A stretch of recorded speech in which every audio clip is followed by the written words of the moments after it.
There we are. We're live. It is 7 p.m. on Saturday. We'll wait a couple minutes for some people to get in here, and then we'll get into the Q&As. Yeah, I had to trimmed it up a little bit for the summertime. Getting ready out there, right? Let's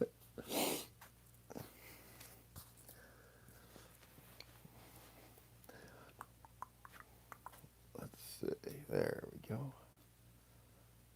Got to get my safe in the background. So we got one person in there, right? We got one person in here so far tonight.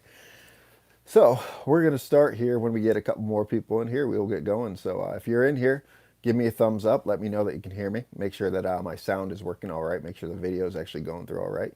And we got a couple people in here. So we're going down to 2 people now. We're doing good. 4 people. All right. We're already getting people in here pretty quickly. All right. So how's everyone doing? What's up, Joe? Good to see you, Joe. Yeah, if you're in here, guys, go chat. Go say hello. I'll be right here. I'll answer. I'll say hi to all you guys before we get into the video. So we got 6 people. Let's get the 6 thumbs up to match those 6 people, or thumbs down. It's up to you. All right. So yeah, go. Feel free, guys. Don't be scared. I'm a talker.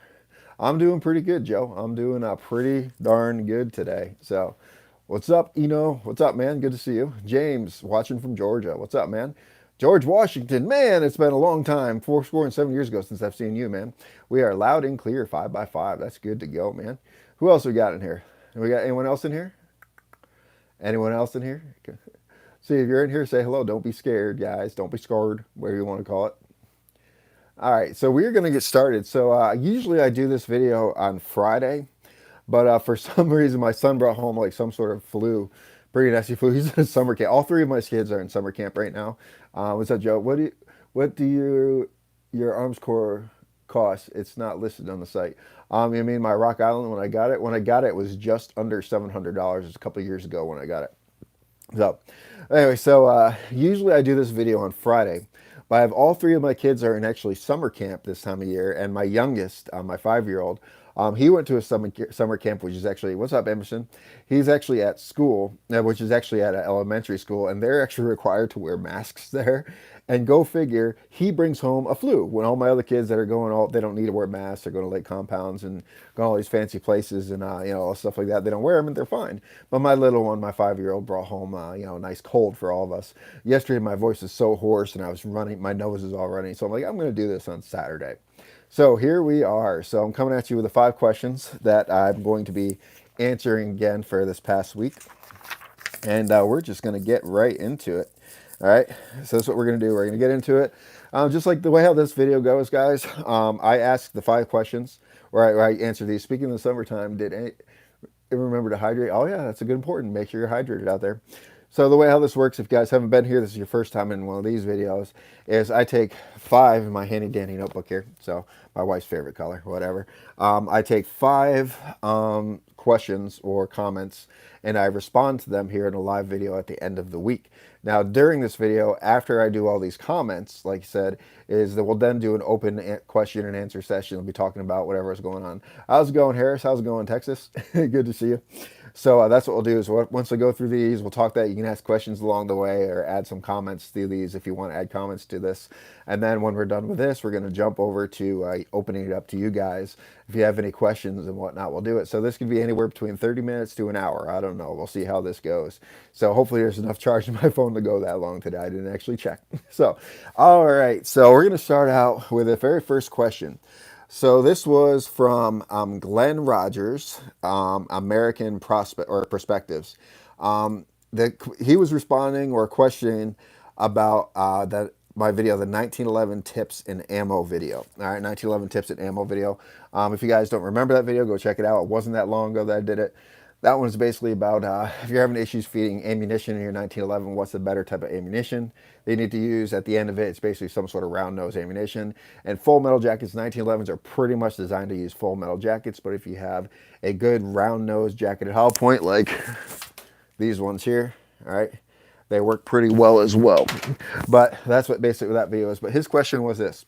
All right, so Matt, what about the possibility of over-penetration with hardball ammunition?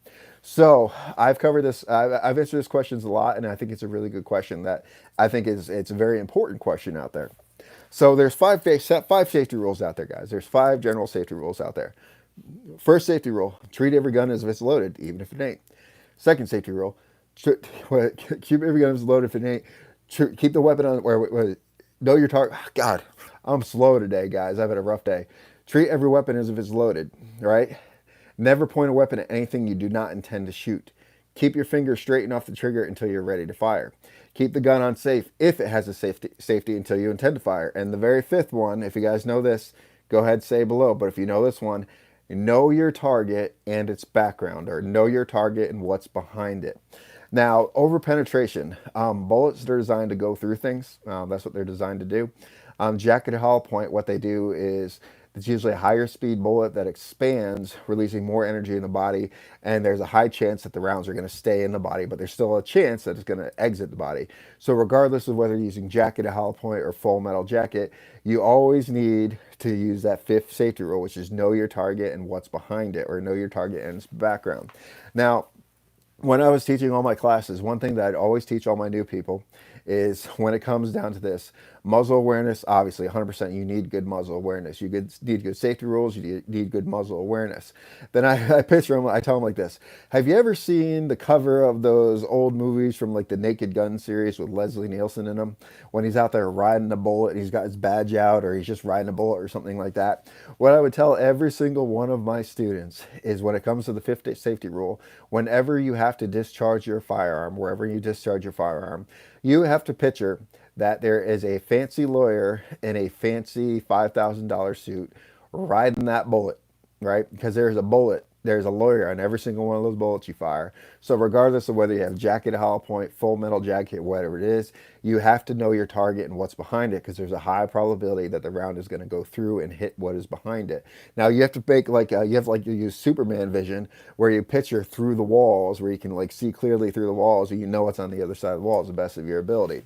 Now, when it comes to full metal jacket and a 45 ACP, that's 230 grain, it will absolutely penetrate. But the good thing about a 230 grain full metal jacket is when it hits the body, because it's a slower round compared to like your 9mm. Slow doesn't mean weak, all right? It's a big, heavy round that's going really fast for the size of it, so it's going slower than like a 9mm or something like that.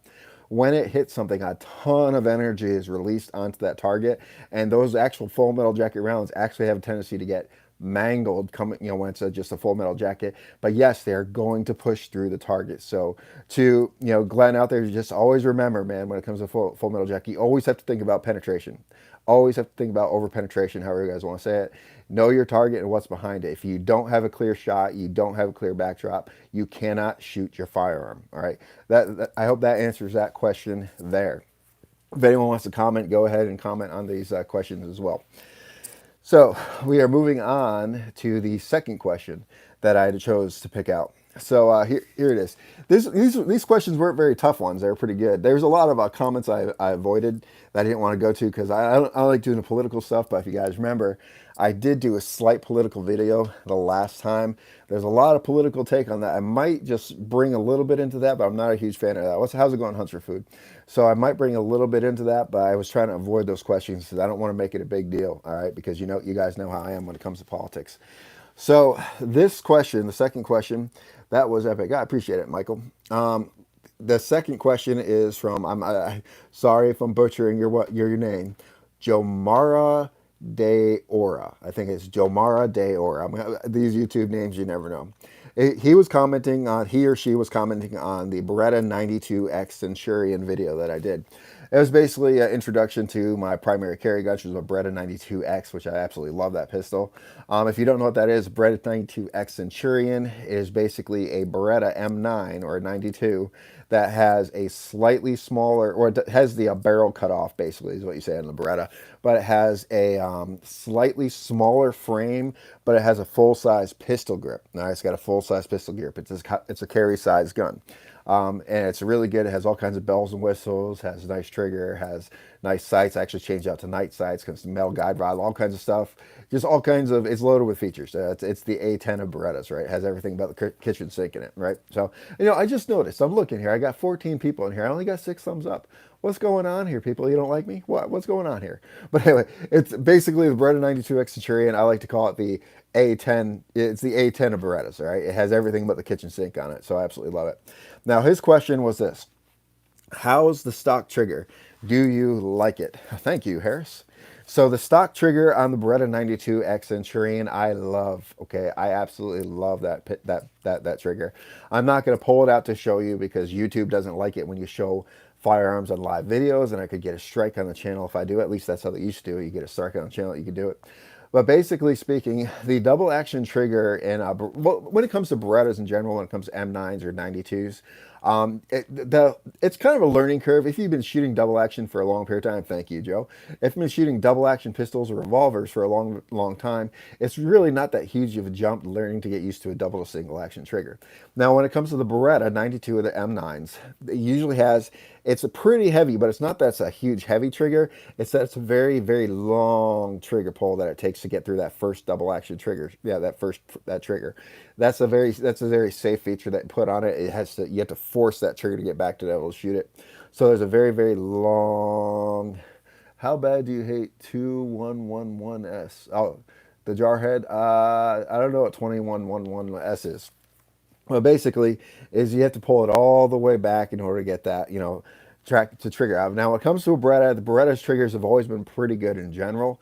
When it comes to a double single action pistol, usually it's pretty heavy, and then there's usually like a little bit of kind of a squishiness, is the best way you say it.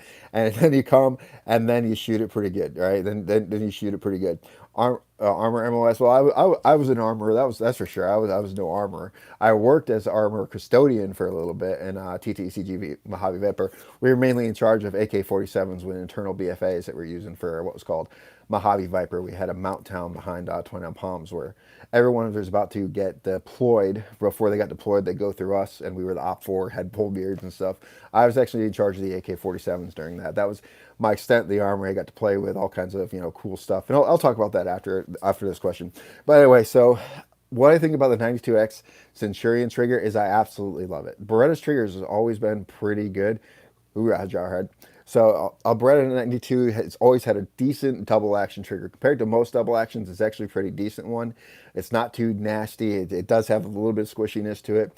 And when you gotta pull that trigger pretty far back to get that single action to go, that's the way how it is. What the Centurion did is the trigger on the Centurion, on the 92X Centurion, it's lighter. All right, it's lighter, and it's still that long trigger pull. It's lighter. You can definitely feel the difference in it, but it's much smoother of a pull. I mean, if there's like nothing, there's like no burst, no nothing. You don't feel any like give or anything like that. And then you have a very good solid, like almost kind of like a wall that you get to, and then it goes. On Fusion Firearms 1911s. I like Fusion Firearms stuff, man. I've actually installed, when I got my, I'll actually answer that this question. We got these questions. Wait for the question after I finish answering the question, all right? So I'll answer that here in a minute. But basically is that when it comes to the 92X, how'd it go, Mateo? When it comes to that 92X Centurion, it's just a beautiful trigger. The double action is completely cleaned out, or it's completely cleaned up. And then the single action is beautiful. There's a really nice reset into it. I mean, by far, out of all the triggers I have next to my 1911, that's the best trigger I have. It really is. It's just such a good trigger onto it. So to Jonas Deora, or Jamara Deora, the stock trigger in the 92X Centurion is really, really good. On that question, Fusion Firearms. I do like Fusion Firearms. They have a lot of good parts out there for sale. I've never actually shot one of their actually handmade 1911s. I've heard good things about them.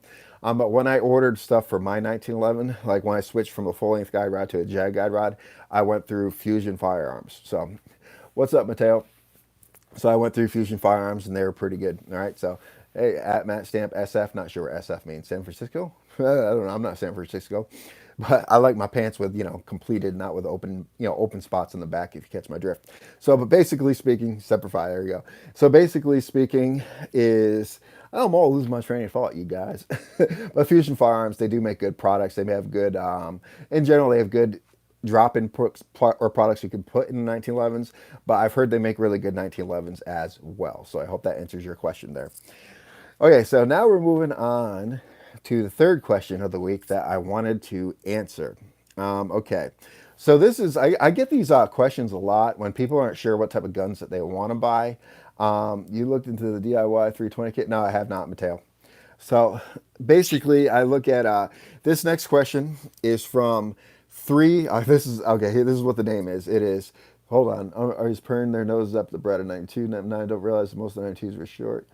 Actually, I'll answer that really quick, So the military issued M9s that we had, they were still good guns, but the problem with them, and I did an entire video on it when I actually did my standard video on an M9. If you scroll down my videos when this is done or whatever, you'll see me just doing a standard Beretta M9 video. Basically speaking, the M9s that we had overseas were well used and abused. Now, the military, Army, Marine Corps, every branch of the service, when they put they have an annual budget that they have to put out, and every year they have to put out the budget. The budget goes to the important things, all right? It goes to communications, it goes to the technology, it goes to the tanks, it goes to the artillery, it goes to the jets, it goes to all the important stuff, it goes to the bills, it goes to all that stuff, right? When it comes to firearms and small arms, if you call that small arms, they put money into the rifles, they put money into the belt feds, they put money into that, they put a little bit more money into those compared to a pistol. A pistol to the military is something you barely ever issue anyone. The only people that honestly get issued pistols, in my experience when I was in there, the only people that ever got issued pistols were people that never left the fob. They would usually stayed on the fob. They never went out in town unless they had to travel to and from the airport to go home, or they're on some sort of convoy. They'd never do that. The only other people that would have it would be machine gunners or M249 gunners. Okay, so every fire team, fire team has four people in it. Yeah, the ready team, the fire, and assist. Okay, the ready is usually what's called the point man. The team is the team leader. The fire is the machine gunner, and the assistant machine gunner. Okay, the assistant machine gunner. I don't know how they're doing it now. At the time when we were doing it, I was the A gunner. That's what's called the assistant gunner.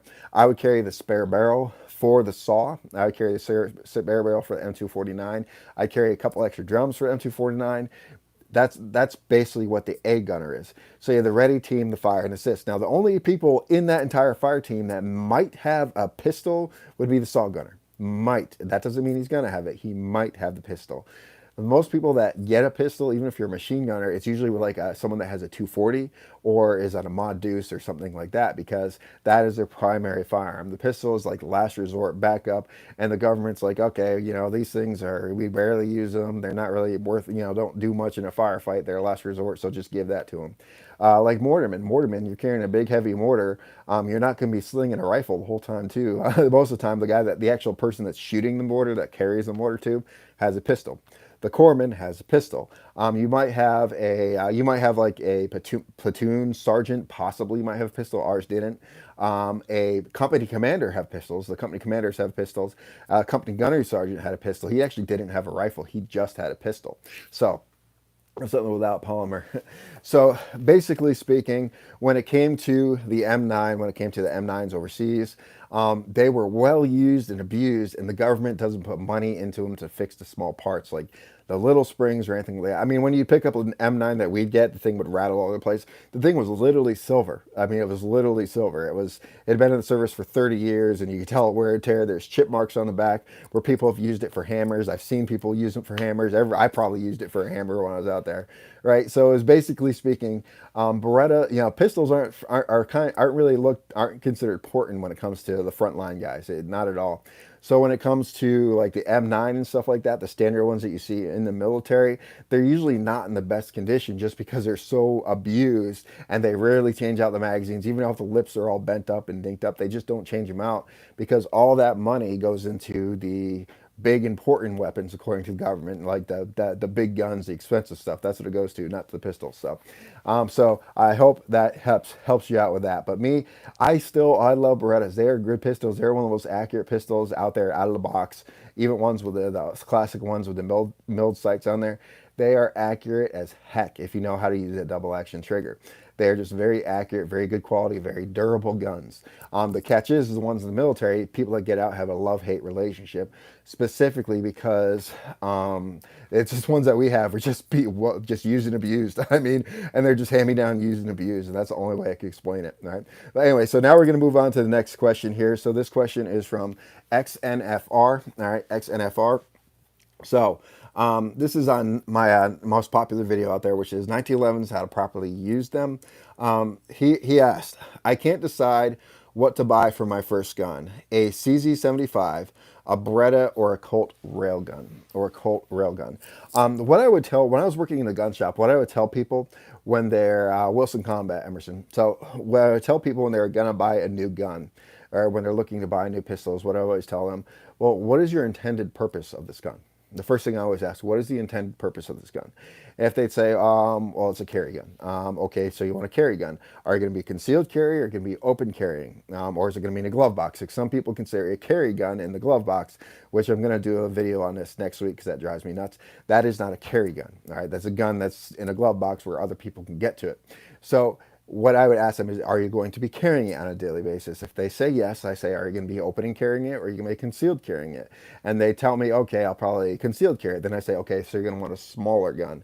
And then I'd point them a direction. I'm like, what are you more comfortable with? Striker, double action, single action? What are you more comfortable with? And then they would get a feel for them. If they didn't know, I'd take them around to show the different guns and they get a feel for them. Then another thing that I really look for when it comes to you trying to choose to figure out what gun you want is if you don't have many guns and it's a gun that you're going to primarily be using for defense or competition or whatever it's going to be, you want to make sure the fit is good for your hand, for your body. So some grips are bigger than the others. Like with a single stack, like a 1911 grip, it's a smaller grip. So if like me, 1911 fit perfectly. All right, 1911s just fit like perfectly in my hands, no matter what I do. You know, I could still carry a classic Beretta fine. It's perfectly fine with me, even if it's a bigger fat grip. It's fine for me. But like the 1911 is a thinner grip, and that's a perfect feel for it. CZ75s have if you've never picked up a CZ75, it is one of the most comfortable grips I've ever held a pistol. It just feels like literally someone took a mold of clay and squeezed it and then handed it to you. And that was the actual grip was based off the mold of clay. CZ75s have a great grip on it. So you want to choose those guns, whether it's the Colt, whether it's the Beretta, or whether it's a CZ. You want to pick up those specific guns, and you want to feel them, make sure they fit your hand.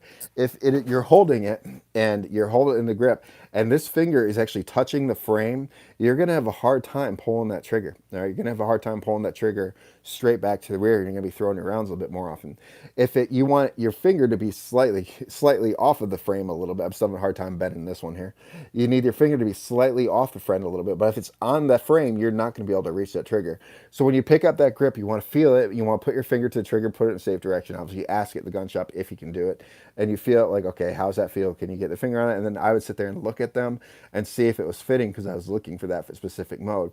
And then after you've felt the one that feels the best in your hand, then you look at the various sizes because there's a lot of different sizes when it comes to CZs. There's different sizes when it comes to 1911s. You know, the railgun is basically pretty much a standard Colt, and most CZ75s is a full-size pistol. But I know there's various. I don't know a ton about CZs. A lot of people love the CZs. I look at every CZ75. I'm like, oh, that's a CZ75. Oh, that's a Shadow. You know, oh, that's P07. You know, that type of thing. That's the extent of what I know about them. But when it comes to those three guns, like I said, I can't tell you which one works best for you. But if you're looking for one gun that you just want to have for defense or something like that, you want those factors. Does it fit when you carry it? Can you conceal it? If you can't conceal it, can it fit your hand very well? Now, if you're not even worried about that or carrying that gun or anything like that or whatever, just get whichever one you think is the coolest, man. If you just want to collect it, just collect it, man. It's a cool gun. Go collect it. Whichever one you want. Heck, if you want all three of those guns, go get them, right? So, all right. So I hope that answers Mr. or Mrs. or Miss 3XNFR. All right. I hope that answers the question. All right. So first time shot season, I fell in love. Now I feel like a dirty. Oh, geez. B365XL, perfect carry. There you go, Steve. Perfect carry for you. All right. So Yeah, that's one thing too. I'll throw it out there too. There's no such thing as a perfect carry gun because no one is built the same. So one gun may fit well for someone else, but they won't fit good for someone else. I've seen people with a Glock 19 that couldn't even get their finger on the trigger. In the same boat, I've seen people with a Glock 19, their hand was so big the gun almost disappears in their hand. So just because it fits good for you doesn't make it the perfect carry gun. It just makes it the perfect carry gun for you, not for everyone else. Okay, now we're moving on to the very number four question. I thought I brought water down here. I guess I didn't. I didn't bring my water down here. You should try the pre-Bravo 75s. All right. So this question was from Kevin C. This was on the Vetter Holsters video that I did. It was a very simple question. Is no claw? Because when I got my Vetter holster, I didn't get a claw on it. All right. So yes, that's right. There's no claw on my Vetter holster. And the reason I do that is a claw for me is an appendix carry gun. All right. What a claw does, if you don't know what a claw does, it's just outside the waistband holster here. This, it was whatever.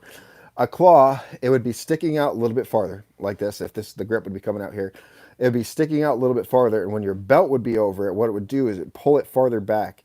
So it would take the pistol grip and it pull it farther back up against your body. Now, the biggest problem with appendix carry, when people carry appendix carry, besides it, it's not the most comfortable position. Some people say otherwise. I don't know how you guys love it so much. I carried for a while, and it's okay. I can only really do it with my J-frame, but that's besides the point. But what the claw does is basically what it does is it's sticking up like this, probably about this far or whatever it is. And when it's on your body, the belt is going across it, and it's pulling the actual pistol grip against your body. One of the biggest mistakes, or one of the most hardest things when it comes to appendix carry, is when it's sitting on your body. If you don't have a good appendix carry holster, if you don't have a claw on it, that pistol grip has a tendency to pop out. It pops out, so it's sticking out from your shirt a little bit. So what you do is someone invented the claw, where the claw actually pulls that pistol grip right back up against your body. So when I got my Vetter holster, no, I didn't get a claw, because when I carry strong side. That's where I carry, is on the strong side. The only time I ever carry appendix is with my J-frame, just because it's small enough that I can comfortably do it. I'm a bigger dude, right? All around. I'm a bigger dude all around. So appendix carry ain't that comfortable for me. I prefer strong side carries, always have. So, but that's me. All right. So now we're moving on to the final question. And these are just like, I didn't have that many questions this time around, but this one is, I don't know how to say your name, man. I'm sorry. It's Gui slash Texzan. So it's GUI slash Texzan. So it's a Texan, right? What do you think about the 2011s? I recently got a Shako firing pistol. The 2011s, you're talking about the those polymer 1911s. A lot of people like them. I don't know. I don't have any personal experience with them in general, so I wouldn't be able to give you a legitimate. I don't know the way I say it. I wouldn't be able to inform you on it because I don't know. I've never used them. So 6 hour inexperienced with 6 hour 1911s. Oh, you're talking about tail. They're pretty guns. So now here's the question. Is a 6 hour 1911 a SIG or is it a 1911? Yeah, there you go. So, all right. But anyway, so Guy Texas or Texan, all right, his version of Texan. His question was simple. It was broken finger. If you notice my last few videos, I've had a brace that's on my finger, and no, I do not have a broken finger. I talked about this the first time I did a live video, but a bunch of people have asked me about it. So basically speaking, I was taking the trash out. And I had my hand like this. I have a push button on my garage door. And my battery's running low on my phone here. So I have a push button on my garage door. And what happened, I had the trash can in my right hand. I'm like, oh crap. So now I got to reach around the inside. And I've done it before. And I was like, okay, I don't like doing this. I'm going to do it before. I was pretty dumb doing it. And I actually reached on the inside and hit it. And my wedding ring got caught on the actual rail of the garage, and it was pulling my finger up, and it ripped my finger up here, and I actually, you can see it went to all these fingers here, all right, right there. But this one I had to get 4 stitches on, and it's right on the knuckle, and you can see some miscoloring there and stuff like that too. So that's what that was about. So no, I didn't break my finger. That was my wedding ring and me being dumb and getting stuck in the garage door. That's what that was about. So all right, so I'm done with the 5 questions that people asked me. Now there's one, if you guys want to, if you have questions for me, here it is now. This is the time to answer it. My battery's running low, so I won't have much more time to do this video. There's other that I won't bring up some of the stuff that I saw, but anyway. So if you have any questions right here, go ahead and answer them. All right, go ahead and answer them because we want to do this before my phone dies. Because actually, what I'm doing my video on is my phone. So I'm looking. Why no 10 millimeter 1911s? Why? Because they're expensive and I don't own any. That's why, hoser. I like my 1911s 45. Tell you about the armorers. What do you need me to tell you about the armorers, man? I don't know what to tell you about the armorers, but I'm not a, I don't own a 10 millimeter. And when I have a 1911, I don't own a 10 millimeter 1911. I just don't. Why not? Because I don't. Right. That's why. Say thanks to the stream before the battery dies. I appreciate it, Mateo. So I should have plugged it in before I came down here. But I've been running errands all day, and then before I did this, I wanted to trim up and all that other good stuff and take a shower. And then I'm like, oh crap, I got to do my video. So. All right, so we have any more questions in here, guys? So we'll have a couple more minutes. So, hey, no problem, Hunts for Food. So, no problem. It's Hooser, not Hooser. Oh, sorry, Hooser. I get it, man. I get it. You Hoosers, man. You guys are really hardcore, man. All right, so let's see. We have any more questions before we call it a night? Any new gun or gun you're eyeballing? Yes, Matt. The new gun I'm eyeballing is a Sig Sauer P220 Legion. That's what I'm eyeballing next. I don't know when I'll be able to pick one up because they're very expensive, and so I don't know. So we're the crazy. We're the crazy.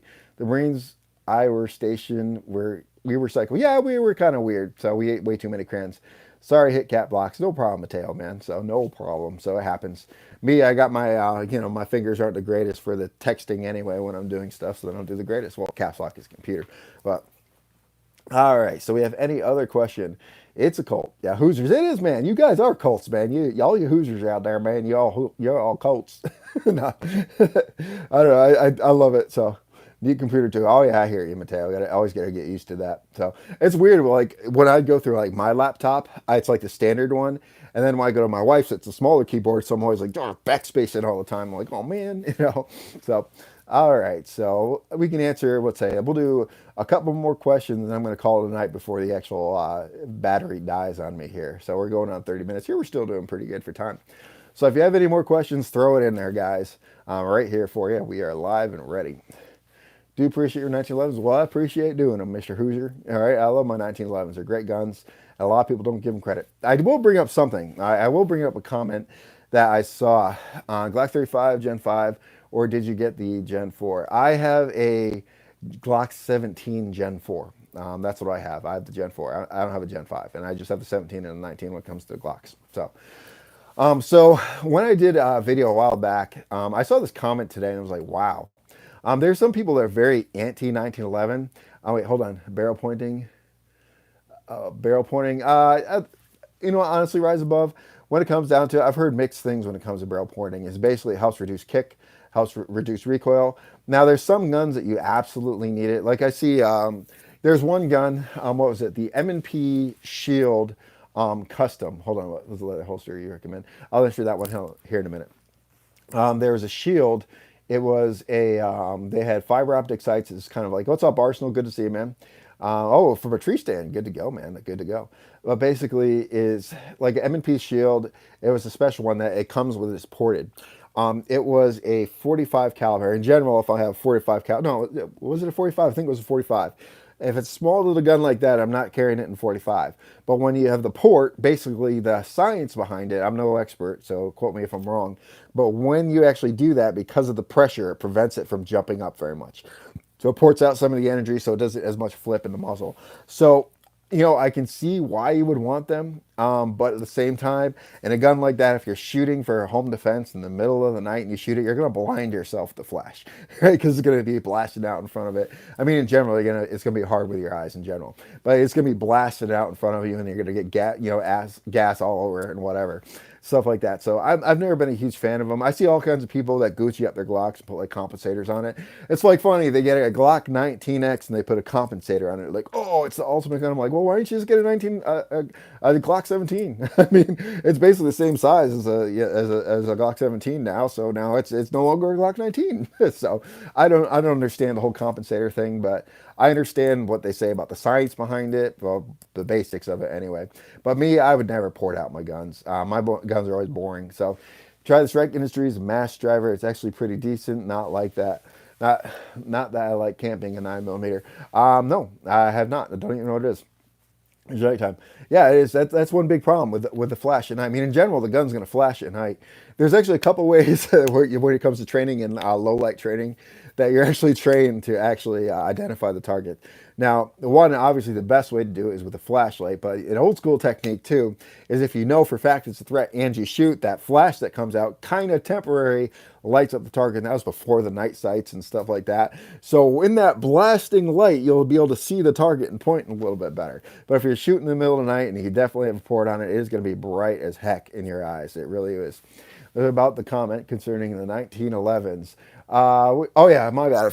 Oh yeah, so yes, I'll get into that now. So basically, it was my video. I was talking about ammunition, and I got into a little bit of history of the 1911. It's about 1911 ammunition and how during World War II, World War One, World War II, 45 ACP was one of the most popular rounds used. I wouldn't say most popular, most common rounds used. They used it in Thompson submachine guns. They used it in the revolvers they were using it in the 1911s that they were using. I think the grease gun as well. Quote me if I'm wrong in that. I think the grease one might be 45, but I could be completely wrong, so I'm not going to confirm that. But Thompson, 1911s, and the revolvers that they were using out there, they're using 45 ACP nonstop. There's some people that hate 1911 so bad. They're so anti 1911 that basically speaking is when it comes down to anything to bad talk it or something like that, they will go back and try to trash talk history regarding a specific caliber. All right, yeah, grease gun 45, regarding a specific caliber, which was 45 ACP, just to jump on the bandwagon of this whole tactical nonsense of 2020, 2021. Basically speaking, in the comment this person posted, because I was talking about World War II, the 45 ACP was the most common was one of the most common rounds used to take out all kinds of Germans, Nazis, whatever. It was just took out everyone, Japanese and stuff like that. It's been around forever. It was in law enforcement stuff like that too. His comment was, what won World War II was airstrikes, the regular and the nuclear. That's what won World War II. I'm like, maybe you aren't reading the same history books as me, because I'm pretty sure, I don't know, you guys are pretty sure too, that back World War II era, yes, we had a lot of air that would come in for carpet bombing and stuff like that. But what won the fight was ground troops with closer, if they had air support, which was nice, which wasn't very often, ground troops with indirect fire. Whether indirect fire, if you don't know what indirect fire is, that's artillery. It's artillery, all right. So it's artillery, that's mortars, that's naval cannons. Because back in that time, they didn't have JDAMs. Back in that time, they didn't have Hellfires. Back in that time, they didn't have heat-seeking information. Maybe you got Desert Storm mixed up with World War II when there was more air stuff going on than ground stuff. There's ground stuff going on there too. But like Desert Storm was primarily airstrikes. And modern day, we're spoiled with airstrikes. We are literally spoiled with airstrikes. You start taking fire from an objective, you take cover and you call in an airstrike and you hope they come in and blow that place to heck. Back in World War II area, if they were pinned down by a building, they would call in artillery if they could. They'd call in air if they could. The communication wasn't the greatest. Usually what they would have to do would be fight building to building to get to that building on the ground in order to take that building, because that's where the technology was. So this guy that was going on and on saying that we only won World War II because of airstrikes, because he was an anti-1911 video, anti-45 video. Really, man? Grow up. Grow up. You guys got to understand a little bit how military history works. And in World War II was a different era when it came to fighting. Did they have air? Yes. And they had a lot of carpet bombing. They had all these runs that were going out there. They absolutely had that stuff. But it came down to the winning the battles was the ground troops communicating with the indirect fire, and if you're lucky, the airstrikes communicating with the tanks, communicating with the naval cannons, if they were lucky enough to do that. What came down to winning World War II was amazing individuals, great training, or the training wasn't the best, but basically great boots on the ground, just like you said, boots on the ground, tactical experience, learning out there, and courage is what won pretty much every single battle of World War II. Mix that with the technology of the era, it was great. They had some great weapons at the time. The Thompsons, the M1 Grands, the carbines, they had some great great weapons back then that were just great. They were just they were top of the line at the time. When it came to airstrikes, did we have them? Yes. But during that era, it wasn't airstrikes that won World War II. So one thing that these people that are so anti 1911, I don't know why people get so hatred over like different guns. It's like, what's wrong? Those so people that are so anti 1911, anti 45, some of them are so over like frustrated by it that they literally try to change history just to prove their own point. But anyway, guys, so we're calling it a night because my phone's about ready to die here. So thanks for being with me again, guys. So it's always good to see you guys. We're back here every Friday. I'll be trying to do these videos. Like I said, I did it today because I was sick yesterday and I wasn't doing too good when it came to talking and my nose was running and all that other stuff. So I will do a video on Mondays. My plan is videos every Monday, Wednesday, and a Friday at the end of the week, or Saturday if need be. It'll be the on live question or the live question and answer, just one of these, and we'll go over the questions throughout the week. So during the week, if you haven't told anyone about the channel, go have them check out the channel. If they have any questions, answer those questions during the week because I read those comments. I do at the end of the week. During the week, I read those comments. And I have this notebook right next to me. I'm like, all right, that's a good question. And I actually write that stuff down. So if you have questions that you want to ask me during the week on whatever video, it doesn't have to be a new video, just whatever video that you're watching, answer that question and maybe I'll get to it on this video. And if I don't get to it in the video, at the end of the video, when I open it to everyone else, feel free to answer it then. Anyway, guys, thanks for joining me tonight. If you like these videos, guys, like, share, subscribe. Don't forget to tell your friends about me. And remember, guys, it's our responsibility to take care of each other and protect each other. Peace. You guys have a good night and have a good weekend.